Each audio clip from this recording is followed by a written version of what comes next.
So I'd never seen Critters Attack before this. I didn't like it.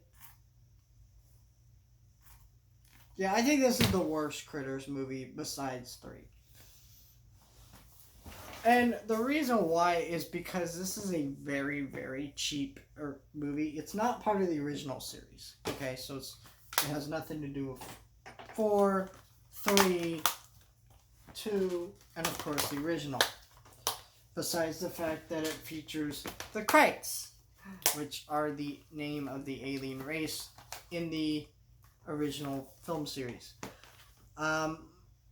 Critters is one of those interesting horror franchises where it's not super like, man, people love Critters or something like that, or overly talked about.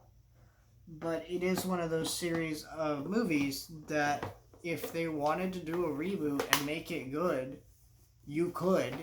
And this is a property enough people remember that if you made it low budget and like kind of like the Conjuring movies, it would probably do really well. But instead, we got this movie, which is horrible. Now, all the original Critters movies were PG-13. This is rated R. Now, in the original series, all the movies were PG-13 for gore and violence and things like that. This is rated R for gore and violence, even though it doesn't really have really any more than the original movies. So yeah, that's ridiculous. This rating is very arbitrary, and it's interesting because I've always said that if you wanted to make a rated R Critters reboot good, you could do that. You could play up the gore, have a lot more fun with it, kind of, I don't know, like Evil Dead 2 style or something like that, or some kind of self-aware horror movie, you know. But instead, we're getting this bullcrap. This is a cheap movie. Now, all the Critters movies have been low budget, but this one is so low budget that when people start getting eaten, I feel nothing. I feel nothing. The character writing is very.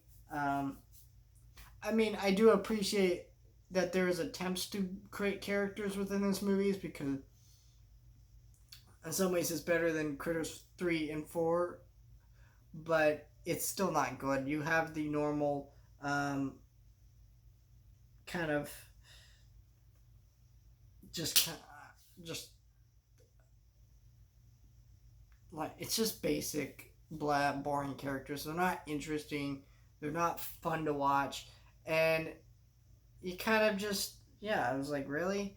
And you don't have the bounty hunters in this movie, which is like, I know they're the sillier part of the original movies, but they were supposed to be silly. They were supposed to be fun and campy and stupid. And now we don't have that, so, you know, I mean, as much as the critters themselves are fun to watch, the Critters isn't just about critters. It's the Krites. It's about the bounty hunters, and so we don't have that aspect either, which is kind of lame. And there isn't really, oh, the critters show up. Here's what they're gonna do. They just kind of just start randomly showing up and killing people at random, which it's just not an interesting movie. It's very boring. It's the longest of the series. It runs about 89 minutes. The fourth one was the longest before this at 87 minutes. So it's not super long. Like, it's basically an hour and 29 minutes, but that it's still boring. You can get this movie for very cheap if you really want to watch it. I mean, last year on Black Friday, this was $4. So if you want to buy this on Blu-ray or DVD, I've seen it at Walmart on DVD right now for like $3 or something.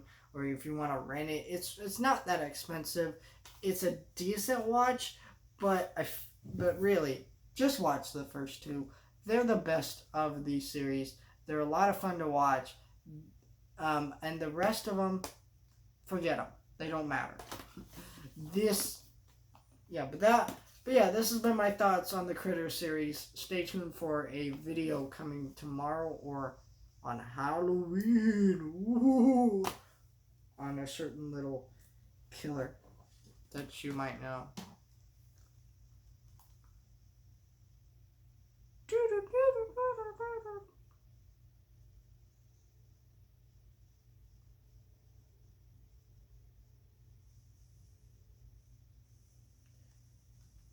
So, stay tuned for that.